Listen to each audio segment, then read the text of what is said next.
I was approached by a school after I returned from a conference specifically for the trade. And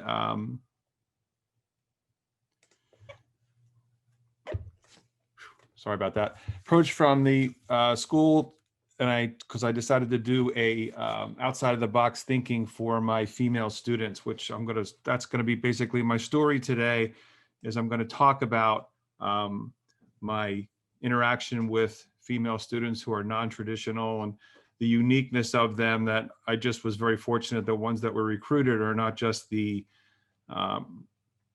average in academic capacity. Some of them are extremely bright and brilliant, which I'm going to review with you today. So I won my second of 2 national awards in the fall of 2019.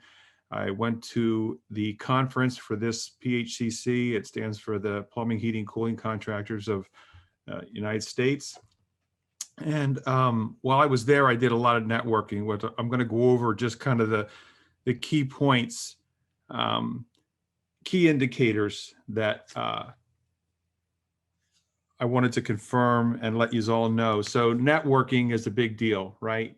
That is something that is so important to do to bridge the gap, especially as a male instructor trying to bring females into a non-traditional environment. Your classroom culture has to be accurate. We're going to talk about that.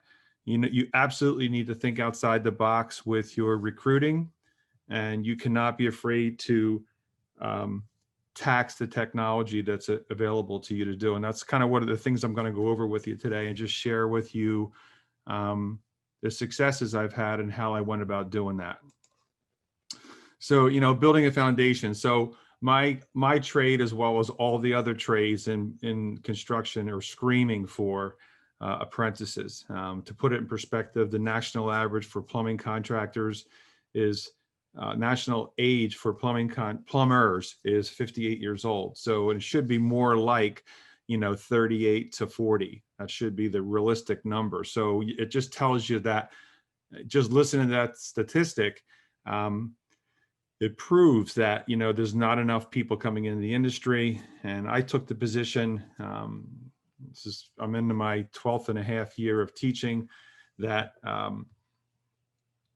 women can absolutely do the skill sets necessary in plumbing and heating, and they don't have to necessarily turn wrenches to be part of the industry. That's the other thing that's critically important. There's so many facets, and that's the message that they need to understand, because that most 8th and 9th grade students do not know what the capacity of each individual industry is. So I took it upon myself to think outside the box, and I thought, females should absolutely be in this. And I started to work on it aggressively from a recruiting perspective.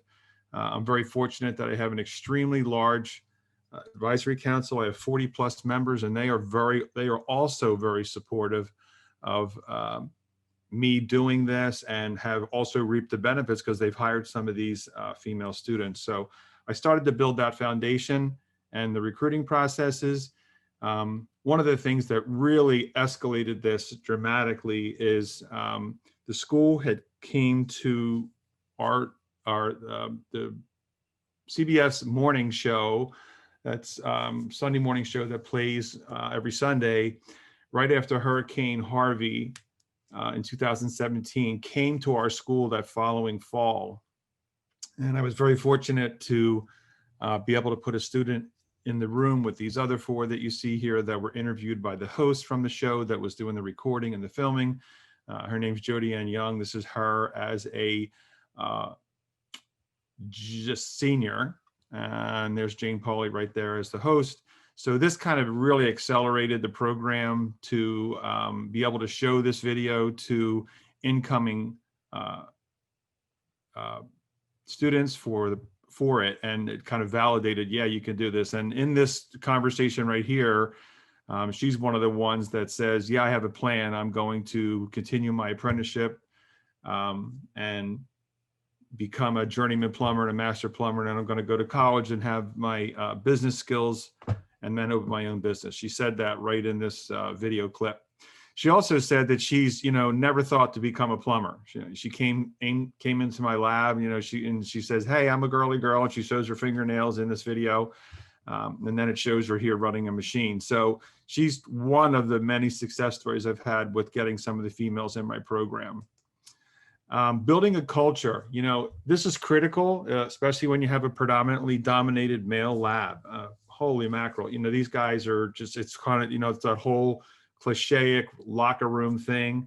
And, I just squashed that like a bug. I said, look, you guys can act like guys, but when these ladies are in our program, you are going to treat them with respect. You're going to help them and you're going to engage with them. And you need to do that for a lot of reasons, because eventually you're going to need to do this in the real world. So what better way for me to foster this as a teacher is to get them young and get it integrated. And, it pretty much has worked seamlessly. I got to tell you that the girls in my program feel absolutely safe from any kind of harassment. They are very adaptive.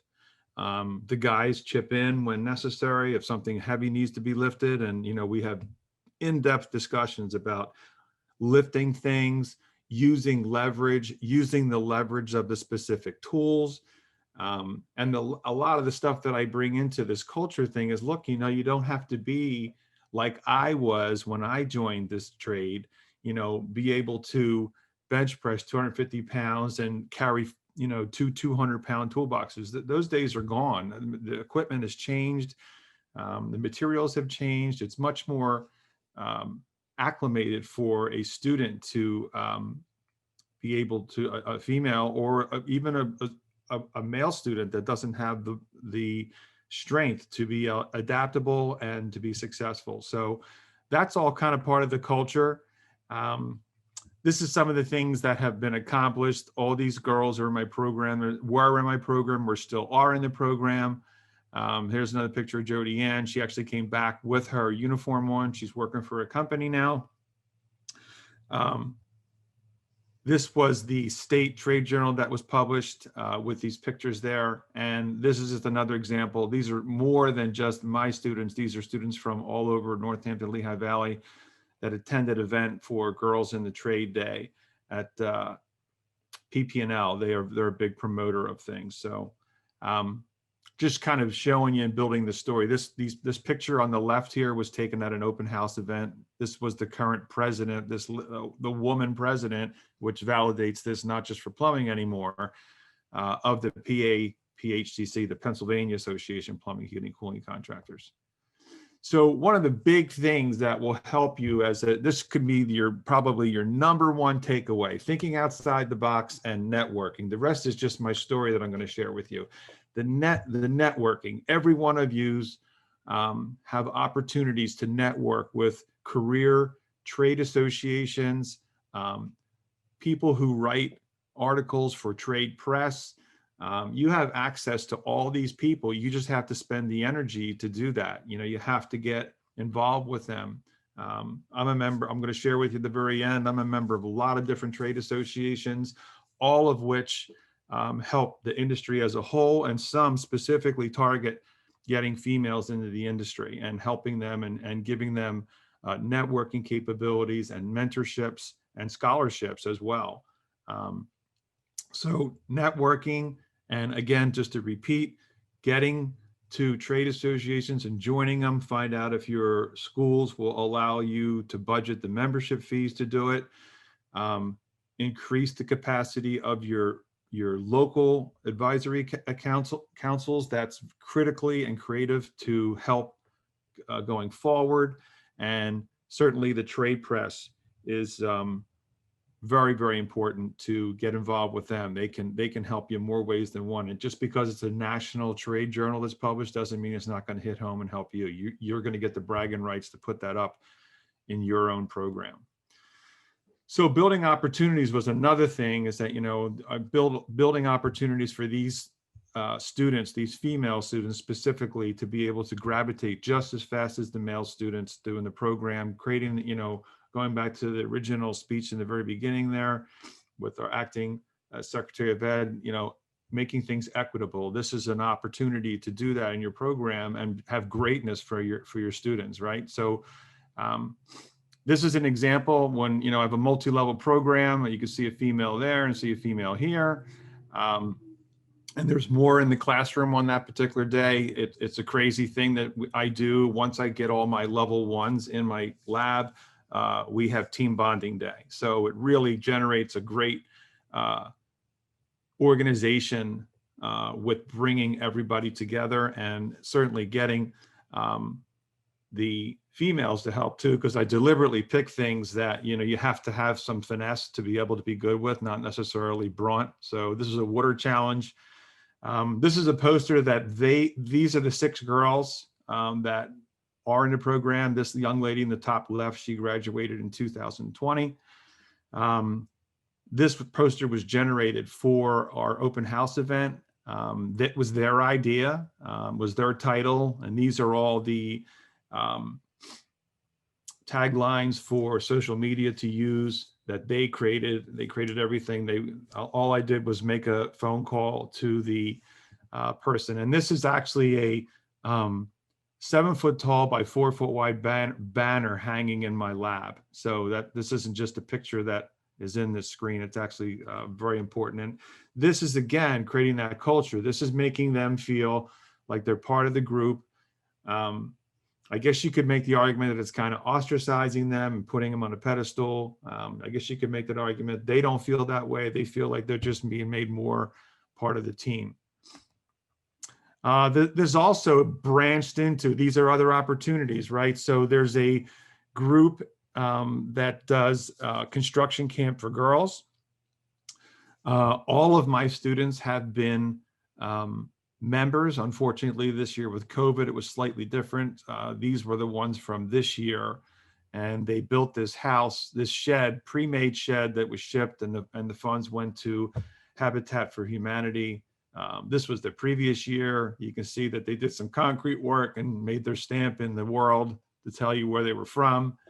And the relationship I have with these girls is absolutely special. I mean, they really, I really, it's a balance of pushing them, but not making them to the point where it's unreachable, right? So that's kind of, when you do that with every student, but it's a little different when you're a male instructor and you're teaching a student in a non-traditional environment.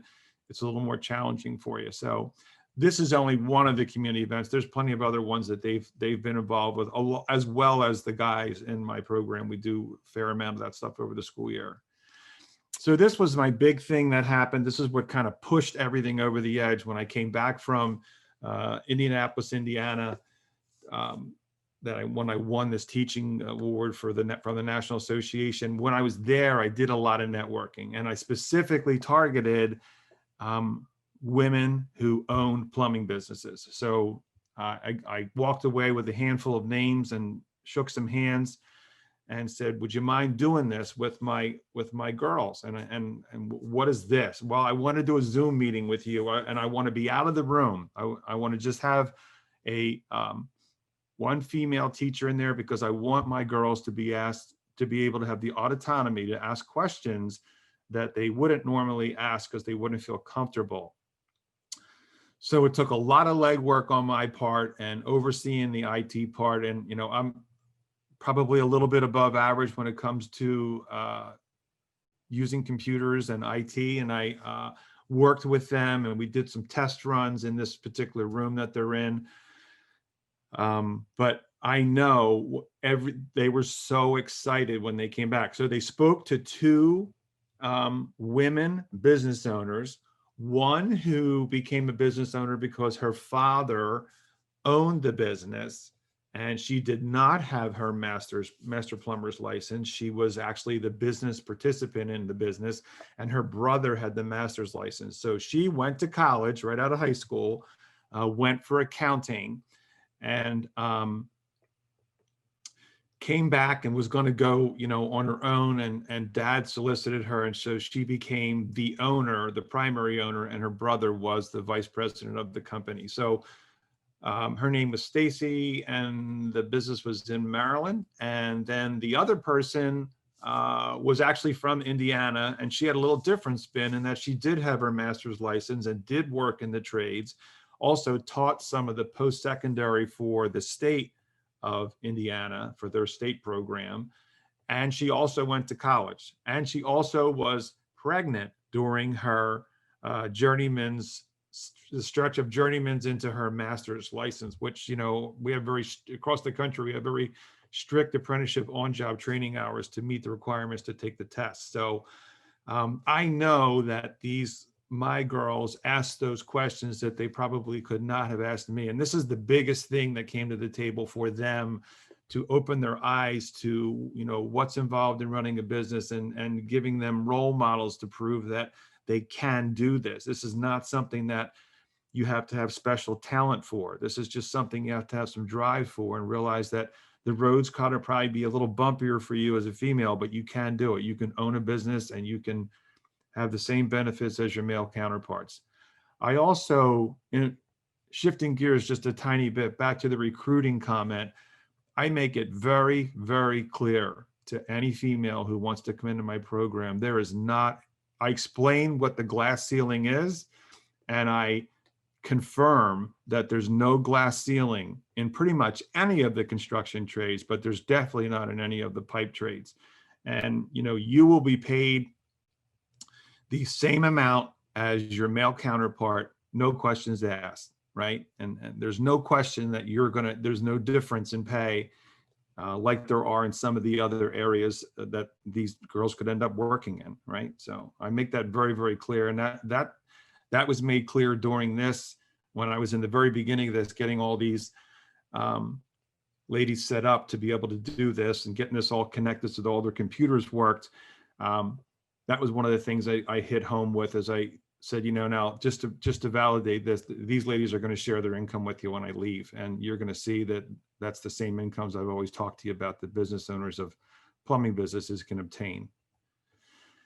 So another thing that spun from this is the National Association got a hold of me again shortly after I did the webinar, and said, you know, look, we want to do this webinar, and I want you to, can you get us 2 of your alumni that are either graduated from the apprenticeship program and or have or in it? And I said, well, I can definitely get you 2 that are in the apprenticeship program. They're in their level 3 right now. And right here on the left is the girl to the left of me, that's me. And this is Jody Ann, this is Emily Weir. And then these are all my students participating in this webinar because they were able to ask questions via text. So this was a little different, that there was a lot of other, I was the male supportive role in this. There was a lot of other female co-hosts in this particular one. It was about workforce diversity across all of it, right? So this is kind of where that title came from, the built industry, in the beginning of our program here. So yeah, it was great. And these girls all got to ask questions and got questions answered from the panelists. All of us had to speak. It was really a good day to have them exposed to things. So this was just another way of, you know, promoting them and getting them in, and then also getting these 2 ladies. Both Jody Ann is alumni from my program, as well as the post-secondary program that I teach in the evenings, and Emily is a alumni from my post-secondary program. So they both came back and touched, helped keep the ball rolling. So building leaders, like I said in the very beginning, I didn't just have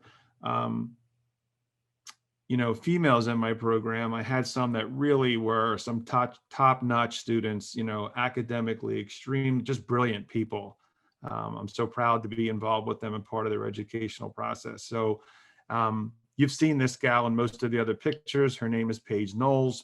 She's really went over the top.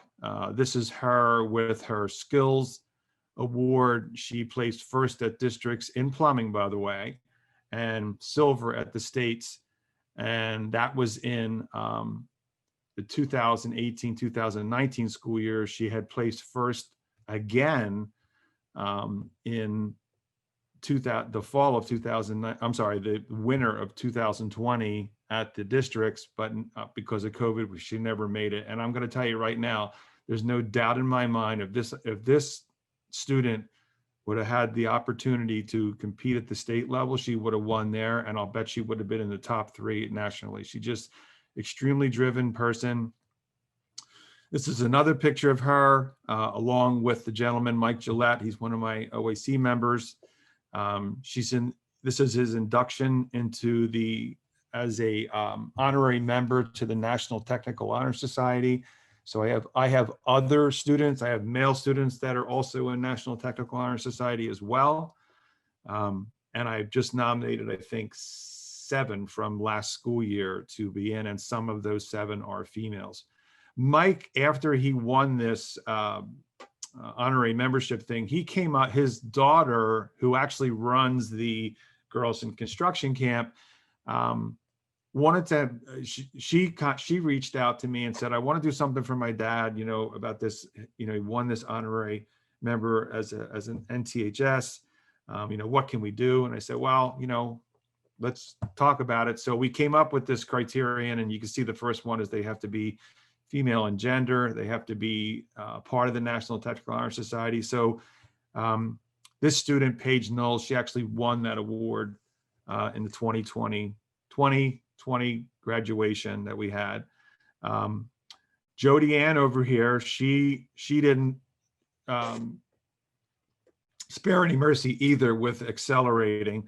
This is a picture of her with the owner of the company she currently works for and started to work for, Ellick Plumbing, and this is the owner and the service manager there.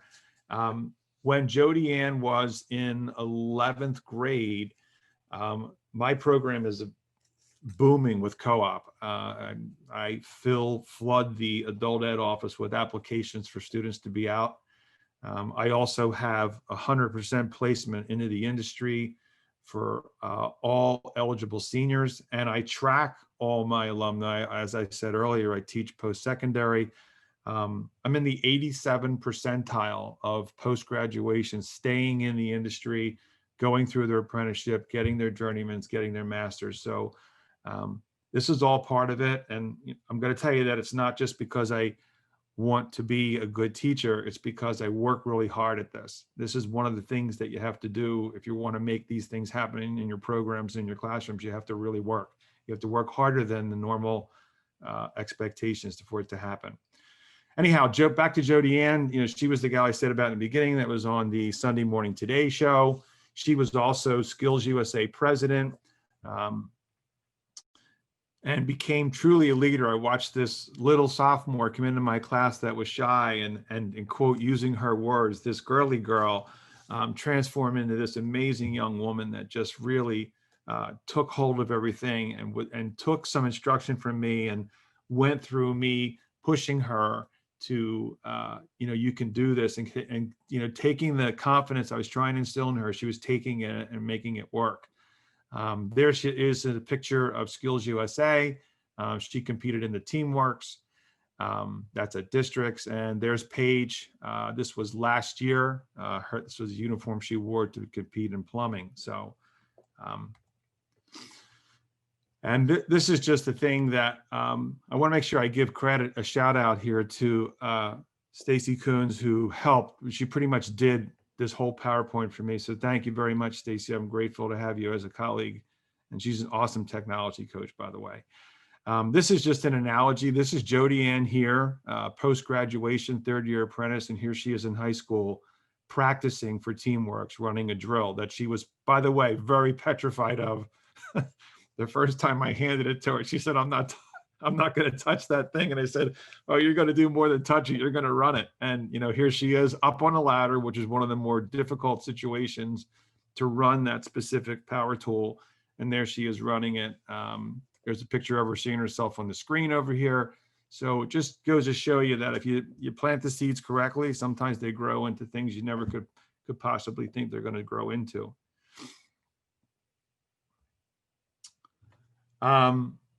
This was another thing that was done. The picture I showed you in the beginning that had the 6 girls, 2 of those are Paige Knowles' sister. This is a picture of her competing in the districts at Skills USA. Her younger sister probably is not going to become a plumber. And she shared that with me very awkwardly, because I think she shared it with me in a situation that she felt disappointed, that she wasn't going to be, that I was going to be disappointed. And I said, I don't care if you become a plumber. My only thing that you have to be is successful. That's all you have to do. So I got her connected with the two people that run heatinghelp.com, Dan Houlihan and Erin Haskell Houlihan. And I said, look, I got this student wants to write. And I talked, Dan is a trade journalist by trade, and he's an author of, I don't know, 30 books out there that are specifically related to the part of my industry called hydronics. And he's considered the guru, right? The guy to go to if you have a question. And I've been very dear friends for a long time with him. And I reached out to him and I said, do you think that you could help this student that I have get something published?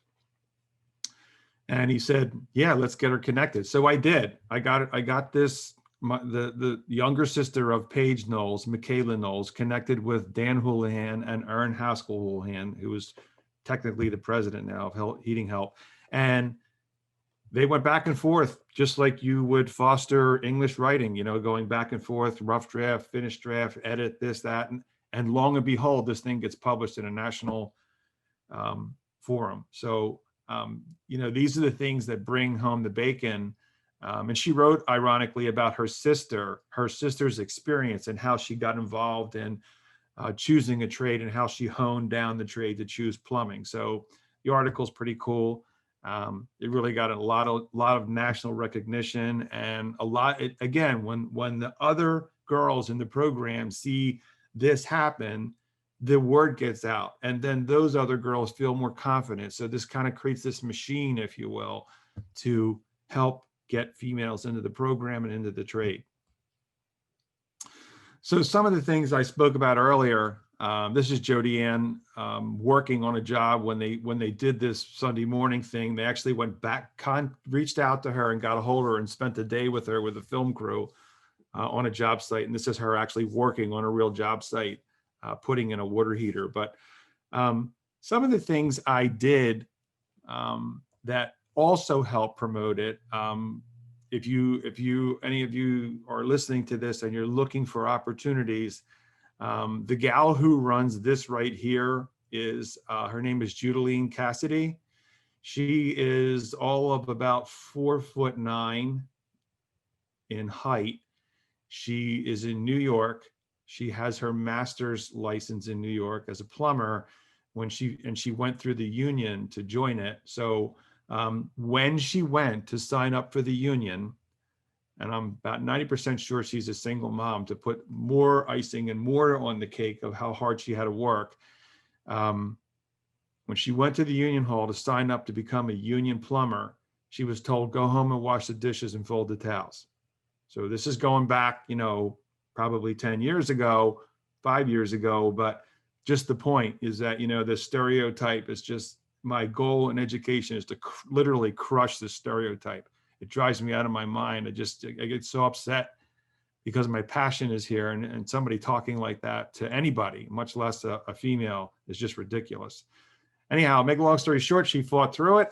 She took the application. She said, I'm not leaving without the application. She fought through it. She got through it, her apprenticeship, and was well accepted with her peers to want to be in this industry. And she spurred into this thing that you see here, Tools and Tiaras Inc. And it's basically like another type of construction camp for girls, right? But she allows both genders to come into her thing, and it's pretty much reached out nationwide at this point. There's been other people that have helped her. So I actually had it scheduled for her to chat with my students, just like I had the original one, and then COVID came, and we had some restrictions on the use of Zoom when it happened, so I wasn't able to get it off the ground, but I hope that I can try to do it this year. I just haven't gotten it done yet. I was on the, when I won the award and all that stuff, I'm a humble guy. I don't want to keep talking about it. HVAC Jerks is a podcast. They reached out to me, and it was the one of numerous podcasts I've been on. And every single podcast I talk about my girls, because it's such a big part of my program. Again, they want to listen to the podcast. It just reinforces that, this is real. You can do this. It's all something that's available for you to take advantage of, So, and hopefully there's been other women that listen to that, as well as some of the other podcasts I did, to help reinstill their values towards this and give them the can-do attitude. I'm a member of Women in HVACR, that stands for Heating, Ventilation, Air Conditioning, and Refrigeration. And I'm also a member of Women in Energy. I kind of got asked by Erin Haskell Houlihan, she's the president of that, to join that, which I did. And when I joined Women in HVACR, I also became a mentor, and I've mentored about 4 different older females. Two females I had mentored that were completely in an office environment and just decided to career change and right into HVAC. They were across the country, and 2 were apprentices looking for jobs. And I consulted with them and gave them guidance and steered them in the direction that could help them based on their information they gave me. I kind of steered them in the direction they needed to go in the industry. And that's kind of a thing I touched on in the beginning. But one of the things about almost every construction industry, and I can only speak to mine in a finite fashion, there's so many avenues for a student to go in, male or female. And it's like it's the best kept secret. I've heard people say that the school that I work at is like the best kept secret in Lehigh County and Northampton County. Why don't more people come to LCTI, as an example? And I think it's because, there's a lot of reasons, but I think it's because people just don't understand what the capacity is to learn in a CTE school, where they can go from those different things. There's so many things that students can go to, so many different avenues. They don't have to be the traditional, what the public perception is somebody jumping in and out of a van, carrying a toolbox, fixing something in someone's home or in a building. You could be part of the industry and never touch a toolbox, right? And that's the message that has to be sent. And another small story about Jody Ann, since she's there, and it related to that. Her father, when she was a junior, really put a lot of pressure on her, wanting her to go to college, and she didn't want to go. To make a long story short, we arranged a very early meeting, and Dad came in and saw the lab, saw the program. We spoke to him. I spoke to him one-on-one with Jody, and I said to her father, look, she can go into a specific part of the industry called instrumentation, where her toolbox would be the equivalent of a fishing toolbox and maybe weigh about 10 pounds, right? And make $120,000 a year. So that's just an example of some of the career paths that can stem from this. Women in Energy, back to the trade associations, that's a big help. I'm also a member of the National Plumbing, Heating, Cooling Contractors Association and sit on their advisory for education. I'm a member of the PHCC, which is Pennsylvania's, and my local association is the Allentown Master Plumbers Association, and a predominant amount of my advisory councils are also on that, which is great. I put these last 2 on here, Blue Collar Nation and Blue is the New White.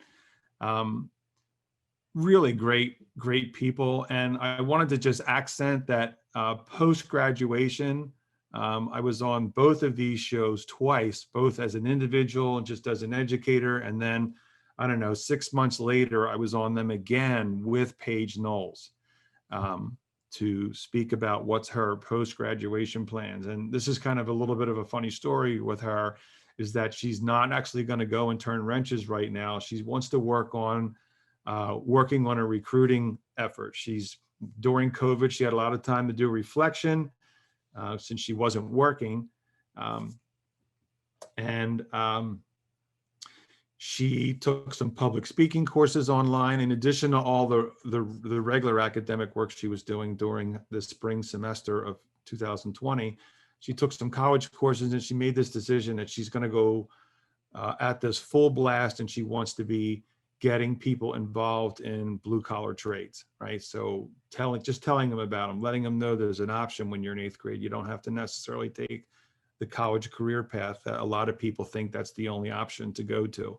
So both of these, both of these podcasts right here had Paige on to tell her story, which I thought was really cool. Just again, and all the girls listen to that. You know, all the girls in the classroom were listening to Paige's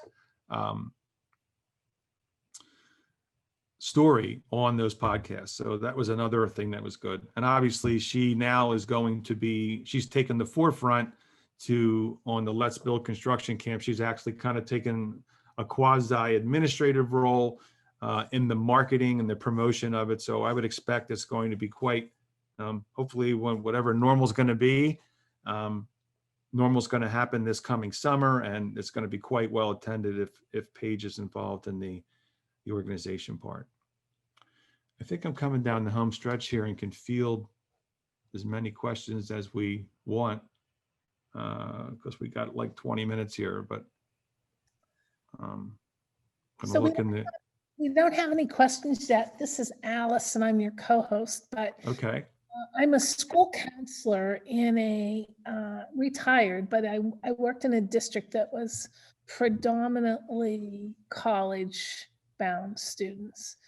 And one of the things that I had to really struggle with was I was one of the big promoters of our local CTC, and I often sent kids who had the best math PSSA scores to the CTC, which was problematic because it was a comprehensive CTC. So we lost those scores. It wasn't problematic to me, but it was problematic to other people. And one of the things that I want to say to you is that this is a great presentation for this conference, but this is something that middle school teachers need to hear. This is something that they would really eat up, because many of our kids close the door to the CTC as early as 4th or 5th grade. But if they were seeing this, and if their teachers understood this reality of the current workforce, I think it would go a long way in helping recruiting options. And the data that you shared about the fact that girls don't have to fight for their share of the salaries in these types of jobs should be another very enticing thing for them. So I just want to say thank you, thank you, thank you. You're welcome. So does anybody else have any questions? You'll need to type them into the Q&A. Because of the nature of the format today, we can't unmute you and have you ask those questions live. So anything that you want to type into the Q&A, and then I'll share them and he can answer them for you.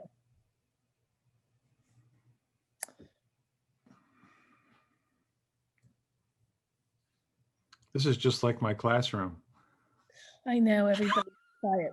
You know, it is the first thing in the morning, and maybe people were up late last night, you know, so we don't know.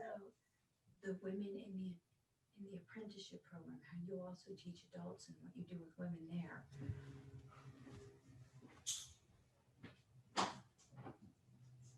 I heard someone talking. Were you able to hear that? Me? Yes. Yes. That was my better half, and she said that I should talk about just that the same students, high school students, both male and female, end up back in my post-secondary classes, and it's kind of a rewarding thing, because you really start to see some of the fruits of your labor to see that. So I see a question here: how do you use the duty tasks? I guess I'm going to click this answer live. So I use the duty task from the program of study. The students go through that just like they go through a math or English or history curriculum, and they, the ones that get it done, which almost all my students are completers in my program.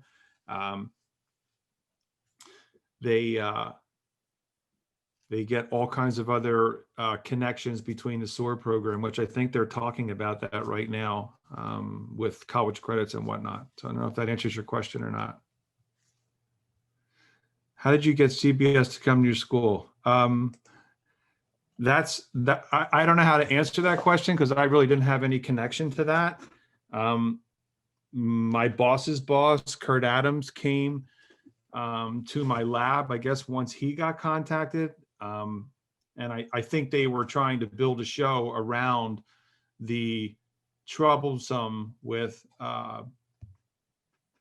blue collar labor, trying to rebuild from, I think it was Hurricane Harry, if memory serves me right, that, really devastated a lot of the real estate in Texas. So I think that's what they were spinning off of that. And, it's a really good show. I guess I could try to get the link to the show. You guys can all see it. And back to the other comment to showing this to the middle school teachers and the guidance counselors there, that link could be available. That'd be a great intro to for them to see the capabilities of what can happen with students from any CTC school.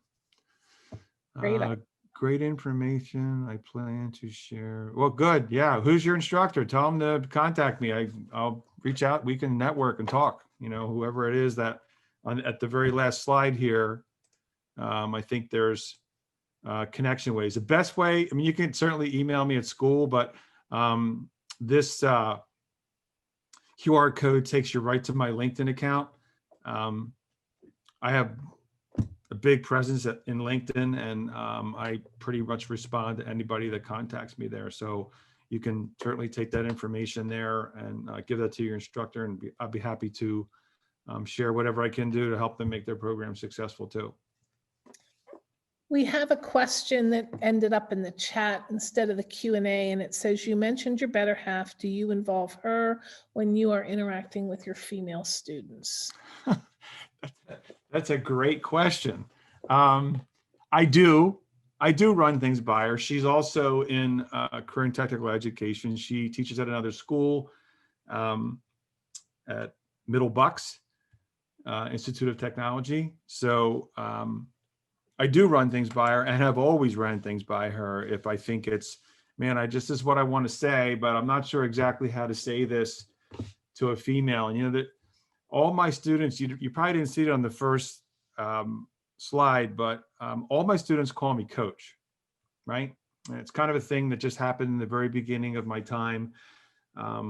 It was just to cut right through students learning my name, and other students that continuously would call you Mister was driving me bonkers. So I'm formally a licensed and high-level soccer coach, and I respond to the word coach really well, and it just kind of stuck.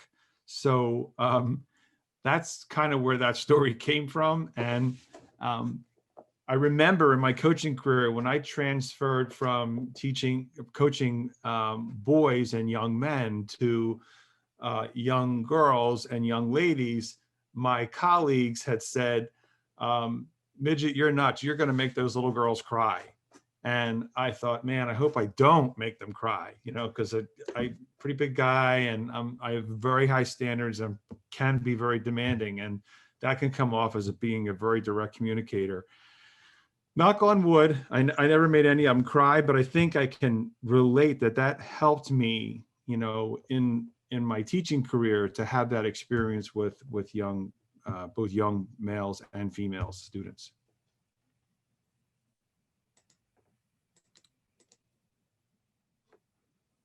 So was there any more questions in the chat? You were saying, what, did I answer that one correctly? Yep. Yes, she does help me. Yeah.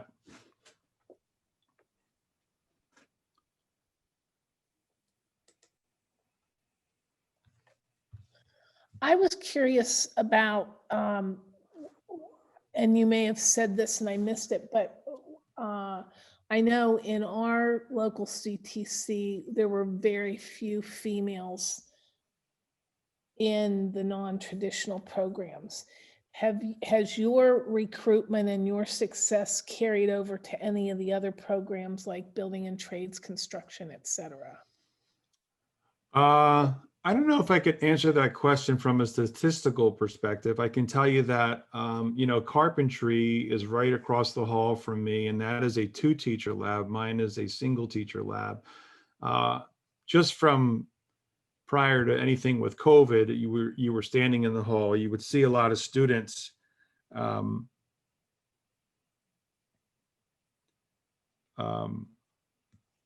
walking into the carpentry classes and into the masonry classes, HVAC, electric. So I would say our whole construction wing in our school has a sense of presence.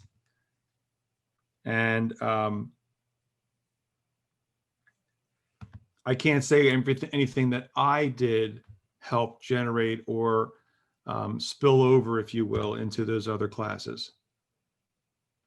I can tell one thing I can tell you that has happened for sure is that the cooperative education side of my program and getting students out into the workforce, that has definitely impacted more females wanting to come into the program because they're pretty much assured to get a job. So That's I think great. there's somebody who's trying to, Stacy Kutz, who did this PowerPoint. I think she's trying to get ability to talk into it. She has some points that she wanted to share as well. I don't know if you can let her unmic her or anything. What's her last name? Can you hear KUTZ. me? Yeah, there she is. I just wanted to interject. So I am the tech specialist at LCTI. So I absolutely love going into Ken's labs. And something I just wanted to interject, I think so often when these conversations happen regarding non-traditional students in any labs, we tend to shift towards this discussion of how to make, like in his case, the girls one of the guys, and how do we help them assimilate into that classroom. And I think one of the things that Ken's lab does so well is he doesn't make them assimilate. They're not one of the guys. They fit into the climate. They excel as individuals, and it's not about assimilation. It's about their individual accomplishments. And I think that comes out with what you see the students accomplish, but also in the students coming back and supporting each other after they've graduated. And I still remember during the one networking Zoom session, one of the discussions came up around Jody Ann's nails, and he had mentioned that earlier, but I thought it was interesting because one of the things that they talked about was Jody Ann still goes and gets her nails professionally done. It's something she loves, and she takes pride in getting her nails done. So she still gets her nails done, and she's working as a plumber. And I just thought those are some of those little things that I think are very, very big things when you're talking about making these connections. It's not this one-time discussion. It's not how do we make them fit in by changing them. They get to be who they are. And I think that that's where a lot of this culture is seen. And I think additionally that the males in his program are going to benefit from this because they're going out into the world with a totally different viewpoint than a lab that might be 100% male, because they're seeing how coach interacts and how he treats them with respect and how he doesn't make them assimilate. And I think that that by itself is going to perpetuate this culture and climate in the built industry. So I just kind of wanted to throw that in because that's one of those more subtle things, but it's something I really appreciate when I go into his lab and I watch how they all interact. Well, and when you're talking about inclusion, I think you hit the nail on the head because there's a lot of different ways you can include kids, even when you're talking about kids with disabilities. And if you do it in a way that is almost you're doing a good deed, pat yourself on the back, that's not really inclusion.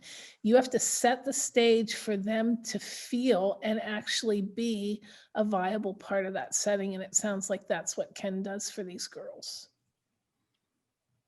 Yeah, I absolutely. And thank you for your kind words, Stace. She's such a great person. And colleague, such a great person to work with and colleague. I do let them be themselves. Okay. I tell them that it's okay to be, I don't want you to try to be a guy. You need to be yourself. So that's, And the guys know that too. They know that's the way it's going to be. It just, that's kind of probably the little bit more of the demanding personality that I have as a teacher, that I just no nonsense carrying on. There's no whistling, there's no job site. That stuff is just completely squashed and discouraged in the classroom. And the girls know it, and they feel that they have a sense of an opportunity to succeed.